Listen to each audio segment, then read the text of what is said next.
തിന്മയേക്കാൾ പിശാചിന് ഏറ്റവും ഇഷ്ടം ബിദ്അത്താണ്.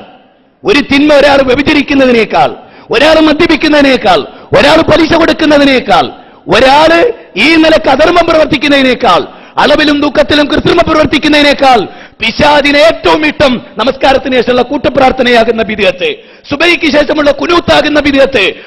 സുബഹിക്ക് ശേഷം കുനൂത്ത് അതിനകത്ത് ഓതി നോക്കണ്ടേ? പോട്ടെ, ബാക്കി പറയും. ഒരാൾ വ്യഭിചരിക്കുന്നതിനേക്കാൾ വലിയ തിന്മ. സുബ്ഹാനല്ലാഹ്, ഇത് പറഞ്ഞവൻ KNM പ്രസിഡന്റ് അല്ല, സെക്രട്ടറി അല്ല.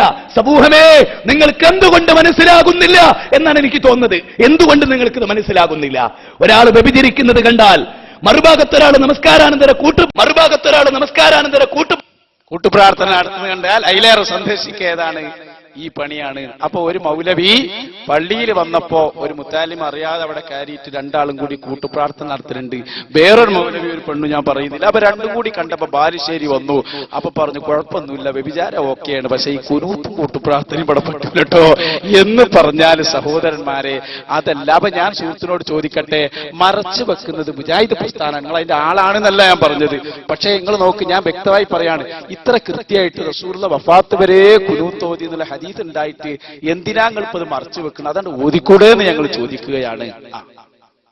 വല്ലതും പറയാണ്ടോ അതിനെ കുറിച്ച്?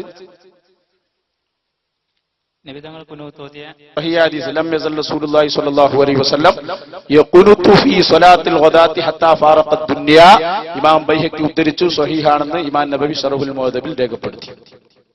പിന്നെന്തുകൊണ്ടാണ് ഹനഫി മദ്ഹബില? അല്ല, അത് എങ്ങൾക്ക് ബോധ്യപ്പെട്ടോ? അത് പറയാം. ഹനഫി മദ്ഹബ് ഞാൻ വിശദീകരിച്ചരാ, അത് നിങ്ങൾക്ക് ബോധ്യപ്പെട്ടു. സഹീഹായ ഹദീസ് ആണെങ്കിൽ പിന്നെന്തുകൊണ്ട് അബൂ ഹനീഫ? അല്ല, നിങ്ങൾ എന്തുകൊണ്ട് ചെയ്തില്ല അത് പറയും. ഹനഫി ഇമാമിനെ ഞാൻ വിശദീകരിക്കും, അത് ഞങ്ങളൊക്കെ ഒന്ന് തന്നെയാണ്. ഇപ്പൊ നിങ്ങൾ ഇത് പറയും.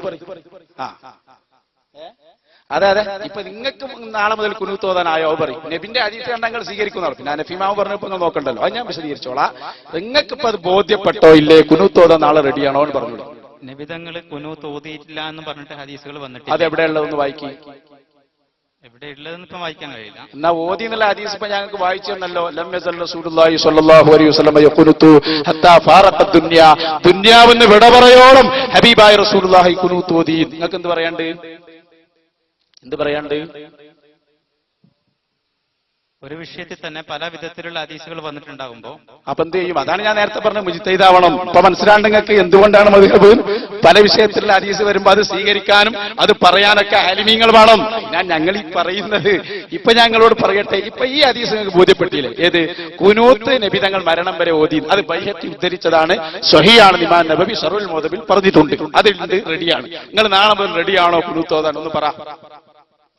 അതുപോലെ തന്നെ അല്ല, അതല്ല, ഇത് പറയും, ഇത് റെഡിയാണോ? തങ്ങളും നാല് ഖലീഫമാരും കുനൂത്ത് ഓതിയിട്ടില്ല എന്ന് പറഞ്ഞിട്ടുള്ള ഹദീസ് വന്നിട്ടില്ല. അതെവിടെയാണ്? അത് നിങ്ങൾ ഉദ്ധരിക്ക്. ആര് പറഞ്ഞു? അത് അതാണ് വിഷയം. അതാരാ പറഞ്ഞത്? ഇവിടെ ആ ഹദീസ് ഉള്ളത് പറയും. അതുകൊണ്ടാണല്ലോ മറ്റു മദ്ഹബിൽ. അത് ഞാൻ വിശദീകരിച്ചോളാം. ഇപ്പൊ നിങ്ങൾക്ക് മനസ്സിലായോ? മദ്ഹബ് നിങ്ങൾ നേരത്തെ പറഞ്ഞല്ലോ. അപ്പൊ ഏതായാലും നിങ്ങൾക്ക് ഹദീസ് മനസ്സിലായതുകൊണ്ട് നാളെ മുതൽ കുനൂത്ത് ഓതിക്കൂടെ? ഏതാ ഞാൻ ചോദിക്കും. ഓതിക്കൂടെ? എന്താ ഇപ്പൊ ഇതിനൊരു പ്രയാസം? ഹദീസ് ചെയ്യാൻ അതല്ലേ സ്വീകരിക്കേണ്ടത്? പറയും, മൈക്കെടുത്ത് പറഞ്ഞോ, പ്രശ്നമൊന്നുമില്ല. ആ വിഷയത്തിൽ ഇപ്പൊ അഭിപ്രായം പറയാൻ ആഗ്രഹിക്കും. അഭിപ്രായമല്ലത്, ഇത് ഹദീസ് നേരെ പറയാൻ. ലം യസൽ റസൂലുള്ളാഹി സ്വല്ലല്ലാഹു അലൈഹി വസല്ലം യഖുനുതു ഫീ സ്വലാത്തിൽ ഗദാത്തി. കുനൂത്ത് ഓതി മരണം വരെ. ഇനി ഇതെന്താ അഭിപ്രായം? നാളെ റെഡിയല്ലേ കുനൂത്ത് ഓതാൻ? പറഞ്ഞോളൂ, കൃത്യമായി പറയും, കേൾക്കട്ടെ ആളുകളൊന്നും. പറയാൻ ആഗ്രഹിക്കുന്നത് അഭിപ്രായം മോനെ. ഹദീസ് സ്വീകരിച്ചു നിങ്ങൾക്ക് അഭിപ്രായ? ഹദീസ് നിങ്ങൾ സ്വീകരിക്കുമല്ലേ? പറയും, സ്വീകരിക്കോ? അല്ല, ഹദീസ് നിങ്ങൾ സ്വീകരിക്കുമല്ലേ? പറയും, സ്വീകരിക്കുമെങ്കിൽ ഈ ഹദീസ് മാത്രം എന്തുകൊണ്ട് സ്വീകരിച്ചുകൂടാ? ഈ ഹദീസ് മാത്രം എന്തുകൊണ്ട് സ്വീകരിച്ചുകൂടാ? പറ. ഹദീസ് സ്വീകരിക്കില്ല എന്ന് പറഞ്ഞില്ലല്ലോ. അപ്പൊ ഈ ഹദീസ് സ്വീകരിക്കും നിങ്ങള്?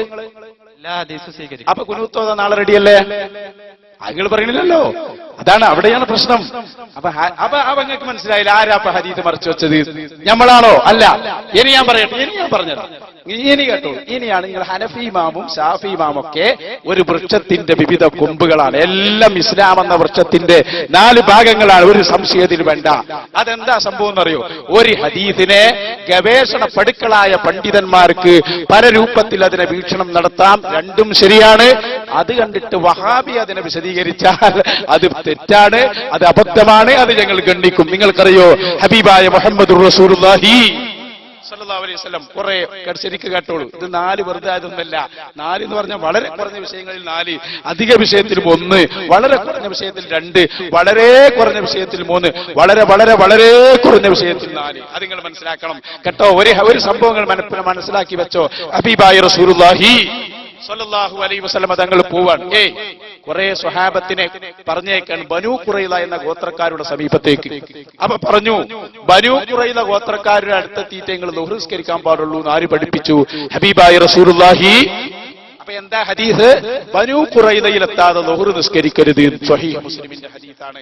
അപ്പൊ ബനൂ ഖുറൈളയുടെ സമീപത്ത് എത്തി എന്നിട്ട് ളുഹ്ർ നിസ്കരിച്ചാൽ മതി എന്നാണ് നബി പറഞ്ഞത്. പക്ഷേ സ്വഹാബികൾ ഇങ്ങനെ പോകുമ്പോ വഴിയിൽ വെച്ച് ഈ സ്വഹാബികൾ 2 വിഭാഗമായി. ചില ആളുകൾ പറഞ്ഞു, നബി തങ്ങൾ നമ്മളോട് പറഞ്ഞത് എന്താ? ബനൂ ഖുറൈളന്റെ ആ ഗോത്രക്കാരെടുത്ത് എത്തിയിട്ട് നിസ്കരിച്ചാൽ മതി. അപ്പൊ ചില സ്വഹാബികൾ വിശദീകരിച്ചത് അത് എപ്പോഴാണെന്നറിയോ? ളുഹ്ർ ഖളാ ആവാൻ പോവാൻ. നമ്മൾ അവിടെ എത്തുമ്പോഴത്തേനും ളുഹ്ർ ഖളാ ആവും. അപ്പൊ ഖളാ ആക്കാൻ പാടില്ല എന്നാണല്ലോ, അതുകൊണ്ട് ഇവിടെ തന്നെ നിസ്കരിക്കണം, അവിടെ എത്തണ്ട. അപ്പൊ ചില സ്വഹാബികൾ പറഞ്ഞു, അല്ലല്ല, നബി തങ്ങൾ എന്താ നമ്മളോട് പറഞ്ഞത്? അവിടെ എത്തിയിട്ട് നിസ്കരിക്കാനാണ്, അവിടെ ഖളാവും മറ്റതൊന്നുമില്ല. അങ്ങനെ 2 മദ്ഹബായി. സ്വഹാബികൾ ഒരു വിഭാഗം വഴിയിൽ നിന്ന് നിസ്കരിച്ചു, വേറൊരു വിഭാഗം അവിടെ വെച്ച് നിസ്കരിച്ചു. 2 പേരും ഇലാ ഹദറത്തി റസൂലില്ലാഹി സ്വല്ലല്ലാഹു അലൈഹി വസല്ലം റസൂലുള്ളാഹിന്റെ സമീപത്ത് വന്നു. ഒരേ ഹദീസ് 2 രൂപത്തിലാണ് ഇവിടെ വിശദീകരിച്ചിരിക്കുന്നത്. ഒരാള് വഴിയിൽ നിന്ന് നിസ്കരിച്ചു, കുറെ ആളുകൾ അവിടെ നിന്ന് നിസ്കരിച്ചു. നബി തങ്ങൾ ഫമാ അന്നഫ വാഹിദൻ മിനൽ ഫരീഖൈൻ, 2 ആളെയും ആക്ഷേപിച്ചില്ല. ഈ ഹദീസ് ഉദ്ധരിച്ചുകൊണ്ട് ഇമാം നബവി അവിടുത്തെ ശർഹ് മുസ്ലിമിൽ പറഞ്ഞു. അപ്പൊ ഒരു കാര്യം മനസ്സിലായി, ഒരു ഹദീസിനെ ഗവേഷണ പടുക്കളായ പണ്ഡിതന്മാർ 2 രൂപത്തിൽ വിശദീകരിച്ചാൽ 2ഉം സ്വീകാര്യമാണ്, 2ഉം ശരിയാണ്. അപ്പൊ ഒരു ഹദീസിനെ പഠിച്ച ഇമാം ഷാഫിയും ഇമാം ഹനഫിയും വിശദീകരിച്ചാൽ 2ഉം ശരിയാണ്, 2ഉം തെറ്റല്ല. പക്ഷെ അത് കണ്ടിട്ട് ഞാനും ഒക്കെ പഠിച്ചിട്ടുണ്ട് എന്ന് പറഞ്ഞൊരു വഹാബി വിശദീകരിക്കാൻ വന്നാൽ ഓനെ നമ്മൾ വിടൂല. കാരണം എങ്ങനെയാണ്?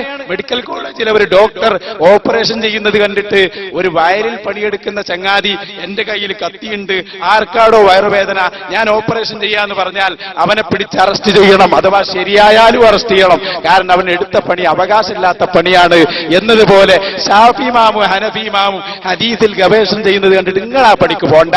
അല്ലെങ്കിൽ നിങ്ങൾ പറഞ്ഞോ, എന്ത് ഞാൻ ഹനഫി ഇമാമ് പറഞ്ഞത് കേട്ട് അത് തഖ്ലീദ് ചെയ്തിട്ടാണ് ഖുനൂത്ത് ഓതാത്തത്, ഞങ്ങൾ അംഗീകരിക്കുന്നു, അത് ശരിയാണ്. പക്ഷേ ഹനഫി ഇമാമിനെ സ്വീകരിക്കാതെ ഞാൻ ഒറ്റയ്ക്ക് ഹദീസിൽ നിന്ന് കണ്ടതാണെന്ന് പറഞ്ഞാൽ ഞങ്ങൾ പിടിച്ചു വലിച്ചെറിയും. അതാ ഞാൻ പറഞ്ഞത്, ഒരു മരത്തിന്റെ 4 കൊമ്പുകളാണ് 4